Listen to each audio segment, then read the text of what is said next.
Hello everyone, and welcome to my new gaming channel. This is a channel I just kind of made somewhat out of boredom, but also because I love playing video games. Now, with Dark Souls 2 on the horizon, I figured I would start a new playthrough of Dark Souls. Lots of people might be flocking to the first one to see what all the hubbub was about, so I decided to make a playthrough. It will be a regular playthrough and perhaps a tutorial of sorts. I might explain things along the way, but for anyone interested, continue watching.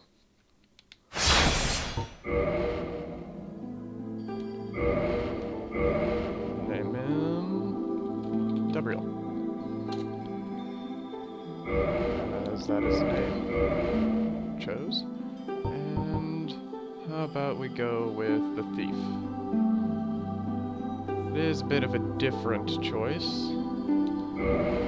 A lot of people like to go with the warrior. And since I already have the master key, I don't really need anything else.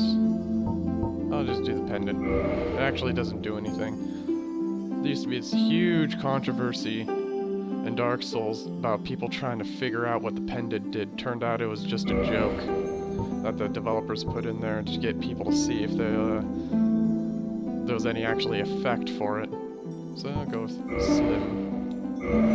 And I don't really care about customizing the face in Dark Souls too much. You barely even see it anyways.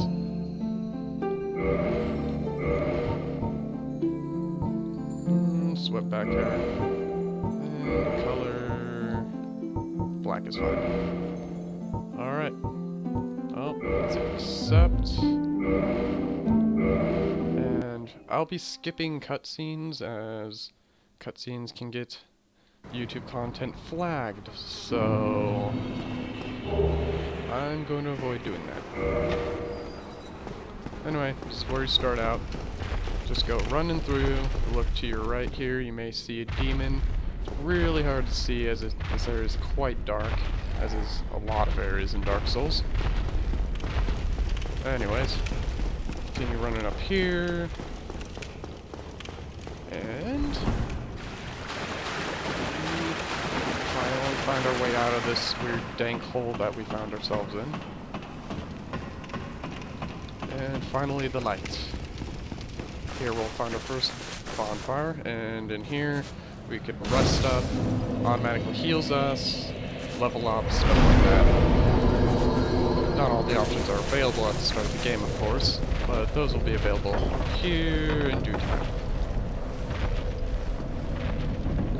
Anyways, and if you look up there, you can see the demon. So, as you guess might happen, you run in here, and he jumps down. I only got this danky little sword, so as you can see, it does little to no damage. And he does quite a lot. So, just run out here. And you're safe. Of course, the boss fight was supposed to go like that. But you can go and try and kill him if you want with your dinky little weapon that you start with. And if you do, you actually get the weapon he carries, which is an alright weapon from what I understand. Anyways, go over here, equip your shield. And you run up behind this guy. And finally, a decent weapon. I won't be using this for the whole playthrough, but it's a nice starting weapon. It is very good for riposts and backstabs.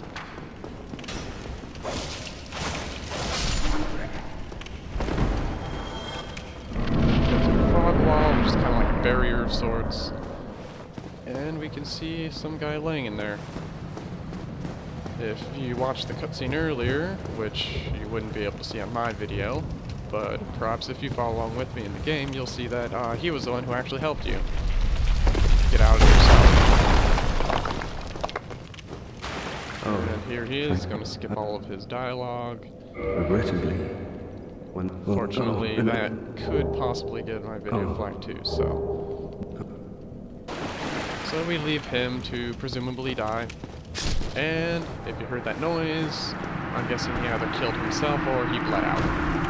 Unfortunate, but that's Dark Souls. So open this door, and it's a nice little shortcut to back here. Of course, if we try to go through this door, it does not do anything, because it's locked. So, go back up.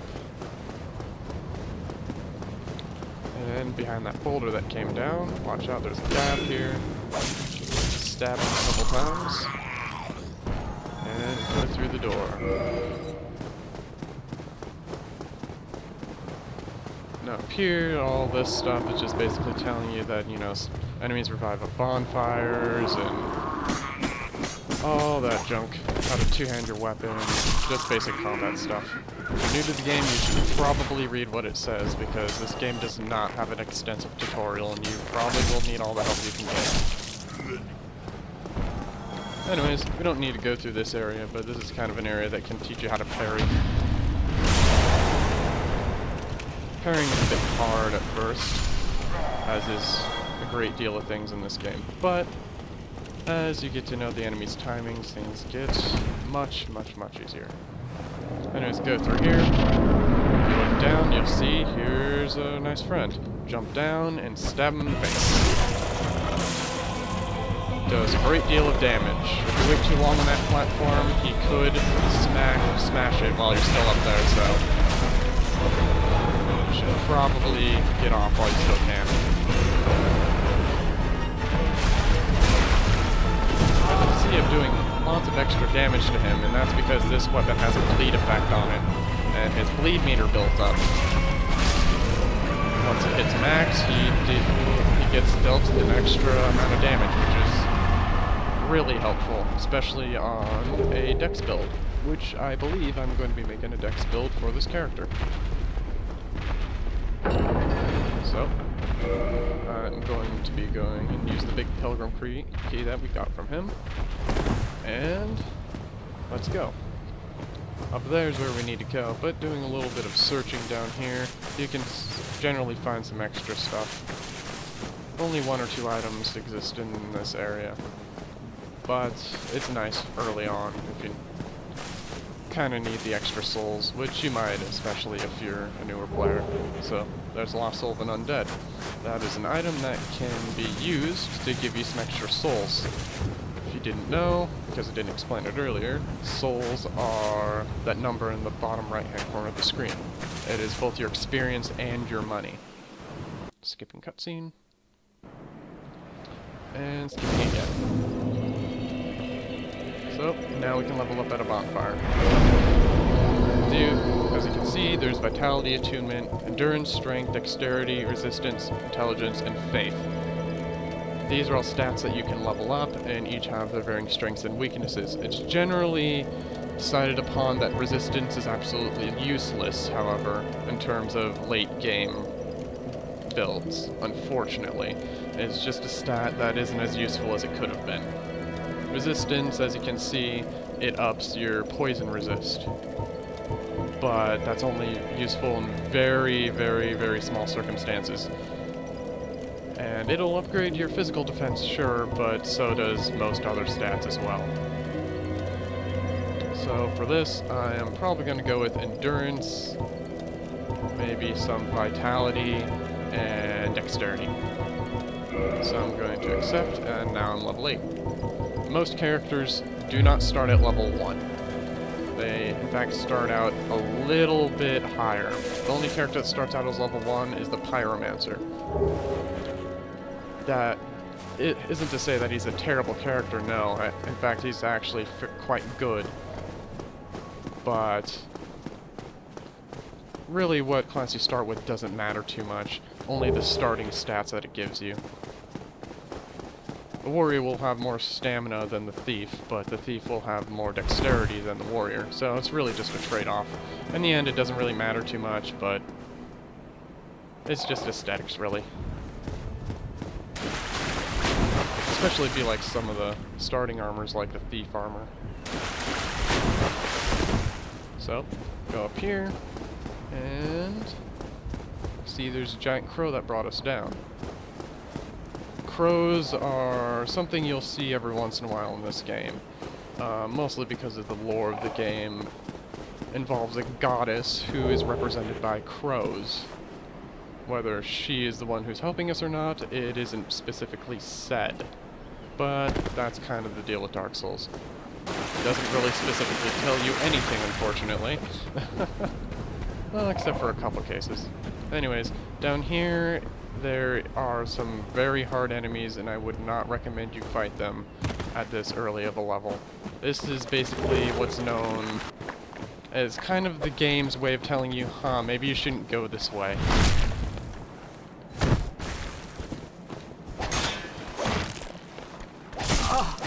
So, yep, of course we died, but I only had 22 souls, and we picked up that soul over there, soul item, and we pretty much lost nothing.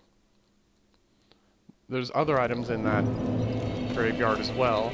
You can find the Zweihander, which, if you don't know, is a large two-handed sword. It is a favorite of many players, including myself. And you can also find the binoculars down there, which is situationally useful. You can use it to survey the areas ahead, and because a lot of the areas in this game are interconnected, it can be quite useful for a new player. But I never really used it too much. Anyways, go up here, you can talk to some people. No use to talking to him really, he just kind of gives you a coin, as you'll see if you talk to him a couple times. Coins aren't really useful at all, except for in a specific case where it can be used to give you souls later. However, that is going to a bit spoiler territory, so for those who have not played the game, I will not reveal that little tidbit of the story to you. Anyways, this is a little secret area. You can get some starting items here, some homeward bones, Morning Star and Talisman, which is kind of a cleric thing, and cracked eye orbs. Now the bones can be used for what's basically warping back to the last bonfire that you used. This can be quite useful if you're farming, or if you found yourself in a very tight situation and you want to get out with all your souls intact. Now, the mace was just a mace, so you can use it if you want, and the talisman is used for casting holy spells. But the cracked eye orbs that I picked up, those are used for invading people. Now, if you're new to the game and you don't know, invasions are basically when you go into some other player's world and kill them. When you kill them, you'll get an item called humanity, as well as some souls. The souls will vary depending on the level of the person you killed. Now, invading at an early level isn't exactly recommended because as an invader, you are actually at a disadvantage in terms of level because you can invade people way higher level than you. So, unless if you're decently equipped, you probably shouldn't invade. At least at an early level. Lots of people like making really strong characters at an early level, so they just go through the whole game without leveling up much and upgrade all their gear. That's another thing to mention, is that upgrading your gear in this game is much more important than leveling up. Leveling up can get you access to all sorts of gear, sure, and it'll make you stronger, but in the end, upgrading your weapons and armor is much more... I guess it strengthens your character much more than just leveling up, is what I'm trying to say. Of course, stumble over my words.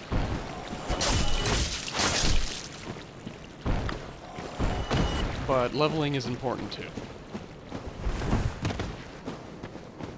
I myself have made a level 1 playthrough. Of course, I have not recorded it. This is probably one of my first recordings I've ever done on this channel.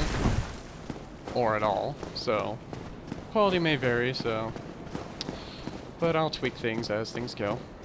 Anyway, jump over here, you find yourself a Ring of Sacrifice. Now, these can be used in quite a lot of situations. Basically, if you're carrying a large amount of souls or humanity, you can equip that ring, and if you die, you'll keep all of those intact without losing any of it. which is very, very useful. Now, the game, while hard, isn't impossible and it's mostly fair. However, there are a couple points in the game that a lot of players consider unfair, and for the inexperienced, that might seem like a majority of the game. But once you get a lot of the gaming aspects down, the game's actually quite fair, except for in a few cases where the game actually forces you to die in order to continue. That can only be skipped if you use a exploit that wasn't ever intended in the game. So if you're trying to legitimately play through the game, unfortunately you have to die at least once, and that's where those rings of sacrifice come in. So if you're carrying a lot of souls, or a lot of humanity, or both, those ring of sacrifice can be very useful. Oh, weird bit framed there. There is being all framing a lot. Anyways, that was a little secret area down here. It's not a whole lot of stuff. One piece of advice I would say is that take it slow and always keep your shield up. On this character, that shield isn't very good. It's just a target shield. Basically, it's good for parrying, but that's about it. Blocking, not so much. Go ahead and grab this Lost Soul of the Undead from that naked guy there. You'll find that pretty much every corpse that you come across that has stuff is naked for some reason. Wonder why that is. Anyways, sorry if it's a bit dark here. That's Dark Souls for you. I'll see if I can turn up the gamma or something, brightness. If it's too dark in the video.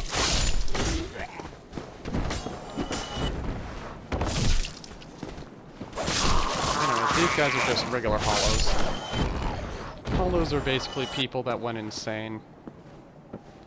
Well, when you live and die and die and die and die over again and keep coming back, you gotta try and find something to hold on to keep your sanity. I'm guessing those poor folks are the ones who couldn't.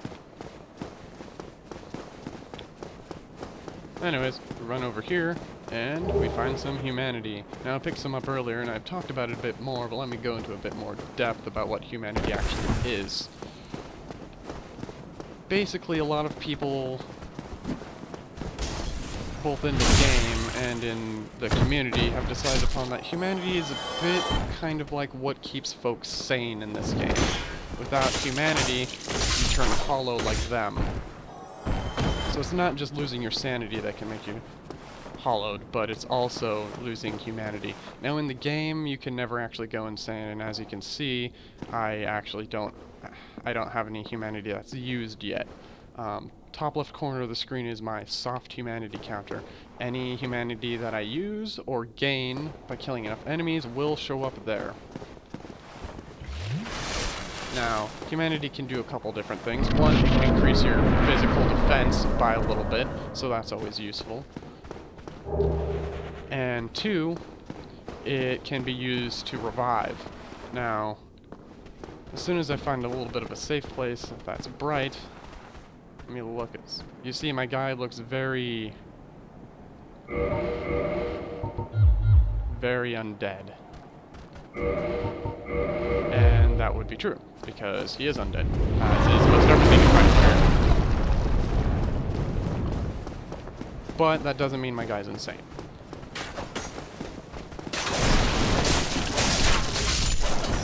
So, basically what you can do is use humanity and you become human. What human does is it gives you a little bit more defense, but it also grants you access to both summons and invasions. When you're human, you can both be invaded, but you can also summon people. So you don't have to worry about being invaded in Dark Souls if you are hollow, like I am. However, if you're human, you better watch out, especially in the earlier levels. So my advice to you would probably be stay hollow, unless if you got a buddy waiting to summon you, or vice versa.